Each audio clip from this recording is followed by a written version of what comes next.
Ah yes, the open world genre, the genre that really took the gaming world by storm last generation, and that's looking to persist in 2022 with a slate of big open world games. And in this video, I want to take a look at 15 of the upcoming open world games scheduled for 2022. Now that is the key imperative word, scheduled for 2022. You guys know how things are with gaming these days. Games are getting delayed left and right, but as of right now, all of these games are tentatively scheduled for 2022, so without further ado, let's get right into it, and let's start things off with a game that so many people are immensely excited for. That is From Software's latest in Elden Ring, an upcoming action RPG, and this one taking From Software's trademark gameplay development style and taking it into an open world. Now, it was noted that the game is going to start with a fairly linear opening, but as you play the game, it is going to continue to expand and open up for the player to really explore a vast open world. From Software has delivered banger after banger, and I would expect Elden Ring to really follow in that footstep, and I would expect it to be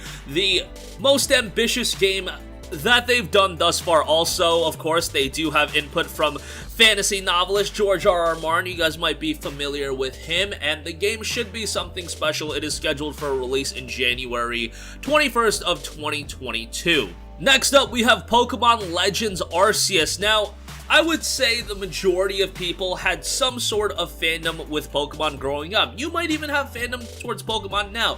Me personally, I've kind of fallen off with Pokemon. You know, I played the games when I was younger.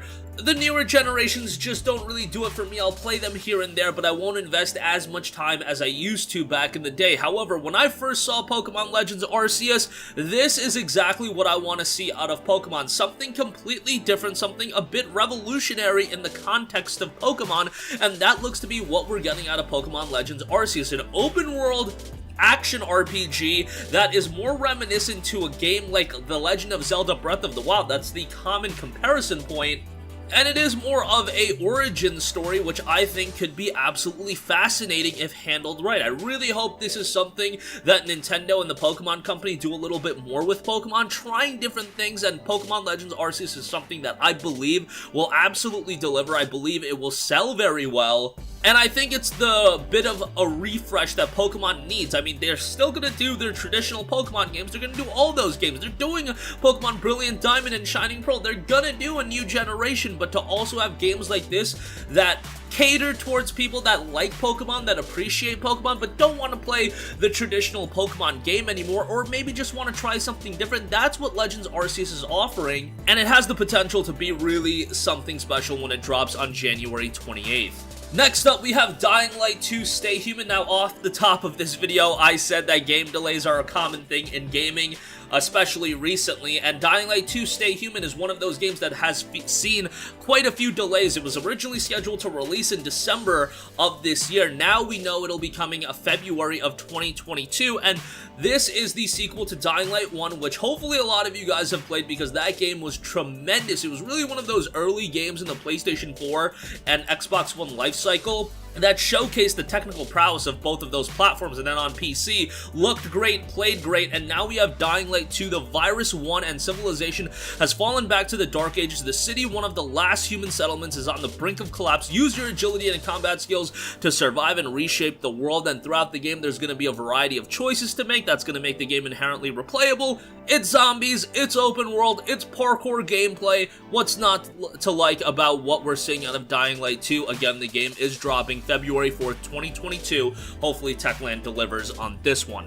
Next up, we have Horizon Forbidden West, another game we had initially expected to see in 2021. I think a lot of people were expecting it to see in the early portion of 2021. Well, now we know it'll be in the early portion of 2022, specifically February 18th. And yes, Horizon Zero Dawn is finally getting a sequel. Another game, if you haven't played that, go play it. It's on PC, it's on PS4, it's upgraded on PS5. It's a tremendous game, and now we're getting an even bigger experience with Horizon Forbidden West. The gameplay we've seen thus far has looked remarkable. We've seen some familiar faces. The gameplay seems to have a couple new trinkets and nuances to it, and I imagine that the open world is going to be a gargantuan one to explore. The game will be available on both PS4 and PS5. I imagine the gameplay we saw was the PlayStation 5 version.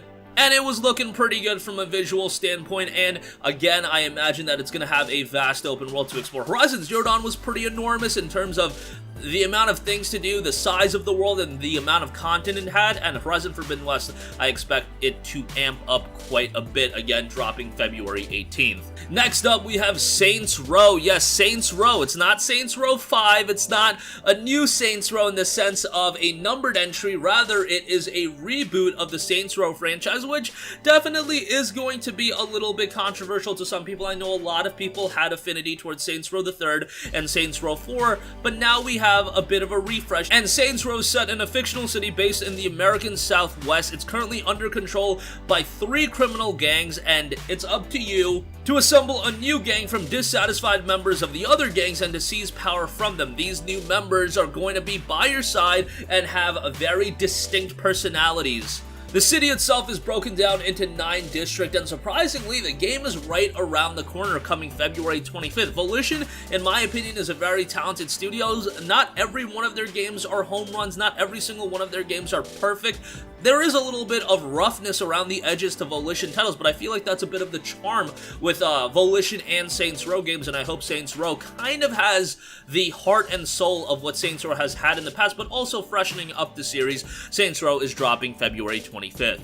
Next up, we have a game I am incredibly excited for, and that is Stalker 2 Heart of Chernobyl, coming April 28th. Stalker has been a franchise that I've been super into on PC. The games are a little bit dated at this point, but if you want challenging games, go to Stalker. If you want a bit of realism in your open world games, go to Stalker, and Stalker 2 Heart of Chernobyl is looking to amp that up quite a bit. I think when a lot of people look at Stalker, they're going to think of something like Metro, and that comparison is definitely apt. It's more of an atmospheric game, it's more of an immersive game, but do expect Stalker 2 to have a bit of challenge. Maybe it won't be for the faint of heart, but I do think it's going to be a game a lot of people enjoy. It's going to be a part of Xbox Game Pass. We know it's going to be on PC and Xbox at this point, potentially coming sometime down the line on PlayStation 5 as well, but the game looks fantastic based on what we've seen thus far, and we'll see a full release come April the 28th. Next up, we have Starfield, the latest open world game from Bethesda, and finally we have a release date on this one, even though it's a ways away,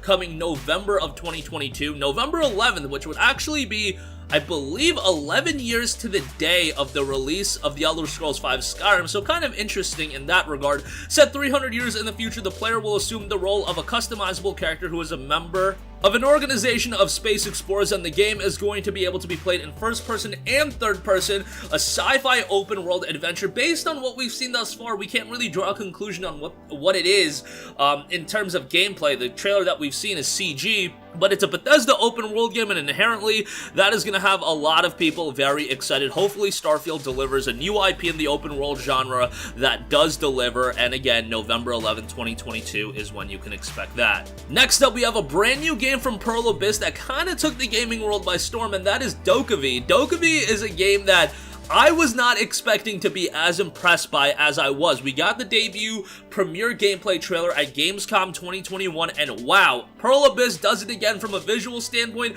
The game looks remarkable. It'll be interesting to see how high end of a PC you're going to need to run this, but it'll be on PlayStation 5 as well, and Xbox Series X, but from a visual standpoint, it looks gorgeous. I mean, the gameplay reveal trailer had a little bit of jankiness to it, but I'm sure it's a game that is still very much under production, and it's going to get better and better as development progresses.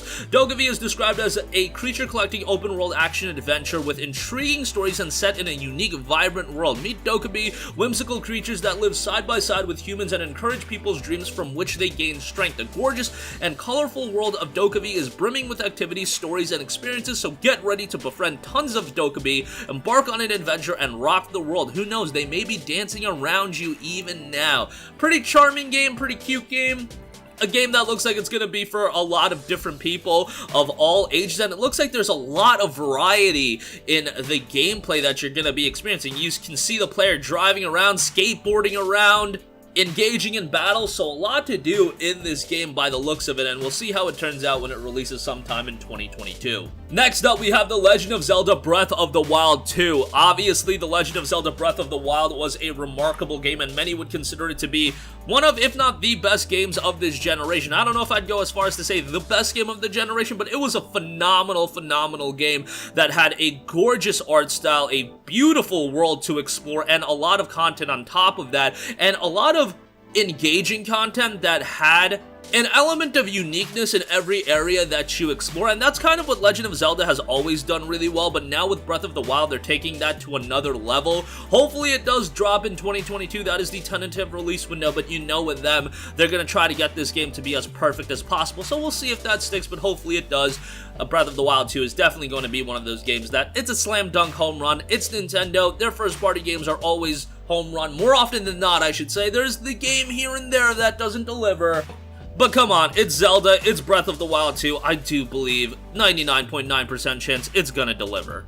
Next up, we have a WB Games Montreal, that's Warner Brother Games Montreal's Gotham Knights. So it was the worst kept secret that Warner Brothers Montreal was working on some sort of open world Batman title. We weren't sure what it was going to be, and we now know it is going to be Gotham Knights, an action RPG set in the open world of Gotham City. You've got 4 playable characters: Nightwing, Batgirl, Robin, and Red Hood, each character with their own unique playstyle and abilities, and it is going to have single player and multiplayer elements to it.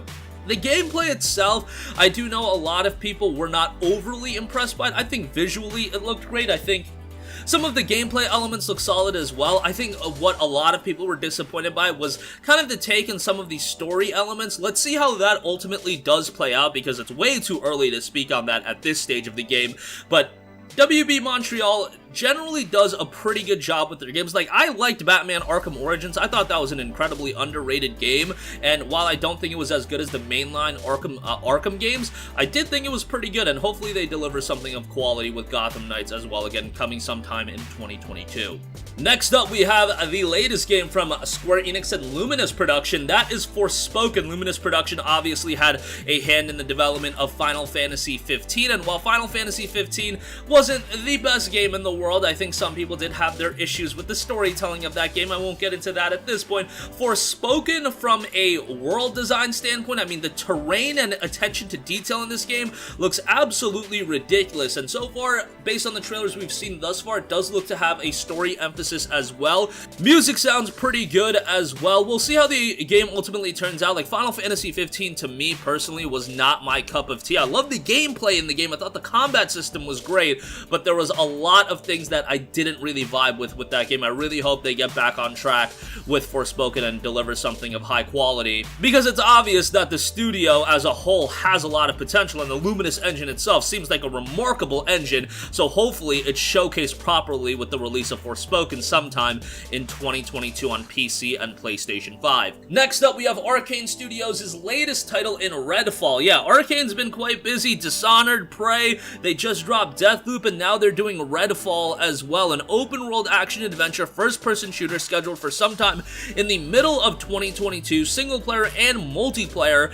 You're going to have 4 different playable characters, unique backgrounds, unique abilities. I feel like that's generally the case with every game that's offering you multiple characters these days. We only got a CG trailer of it thus far, but Arcane Studios has been delivering high-quality game after high-quality game, so Redfall, chances are, probably going to be a relatively high-quality game. Again, summer of 2022, PC, Xbox Series X, and Series S. Next up, we have Hogwarts Legacy, action RPG. Of course, this is one that a lot of people have been waiting on. Another one that's been one of the worst kept secrets in all of gaming, coming from Avalanche Studios, a pretty talented studio in their own right, but this is definitely going to be their most prominent game thus far. They've worked on some games, you know, Disney Infinity, which didn't get a lot of buzz, but Hogwarts Legacy will be set in the late 1800s following a student at Hogwarts. The player will be allowed to choose their Hogwarts house and attend classes at Hogwarts School of Witchcraft and Wizardry, and explore an open world consisting of locations including the Forbidden Forest and Hogsmeade Village. Obviously, a lot of people are going to be right into this game from the setting. A morality system is going to be in the game as well, and throughout the game you're going to do a lot of what you would expect. Cast various magical spells, create potions, tame beasts, and master other combat abilities. Hogwarts Legacy is scheduled for release in 2022. Next up, we have Suicide Squad Kill the Justice League. So yes, we're getting a game in the Suicide Squad IP, and Suicide Squad's been getting a lot of buzz recently with the new movie coming out, and this is defined as a genre-bending action-adventure shooter video game set in an open world based on Metropolis. The game features 4 playable characters. You've got Harley Quinn, you've got Deadshot, Captain Boomerang, and King Shark. You can play the game solo, but you can also play the game as a 4-player co-op multiplayer title. This is done by Rocksteady, and Rocksteady has been one of the most prominent studios in the last decade working on all of the Arkham games. Obviously, 2015 was their last title with Arkham Knight. 2016, they did drop Arkham VR, but in terms of big budget titles, Arkham Knight. And now, after a long layoff, they are coming back with Suicide Squad Kill the Justice League. Hopefully, this creates another branch of high-quality titles for them to release. And lastly, we have Crimson Desert, which is another game from Pearl Abyss, and just like Dokkaebi, Crimson Desert, from a visual standpoint, is absolutely staggering. It'll be interesting to see if this can actually run on the PlayStation 4 and Xbox One, because it wasn't noted to come to those platforms. I have a hard time believing that, but the game itself, from a combat standpoint, looks to have some slick action gameplay. Visuals are absolutely stunning, and it looks like it has a narrative focus as well, so we'll see how the game ultimately turns out. Hopefully it is out sometime in 2022. This one I could see being pushed to sometime in 2023, but that's gonna do it for me. Again, a ton of compelling open world titles looking to be released in 2022. Even if a few of them get delayed, I'm sure others will get announced for a 2022 release, and it's gonna be a busy year for open world titles. That's it for me. Sound off with all of your thoughts in the comments section down below. Thank you for watching, and goodbye.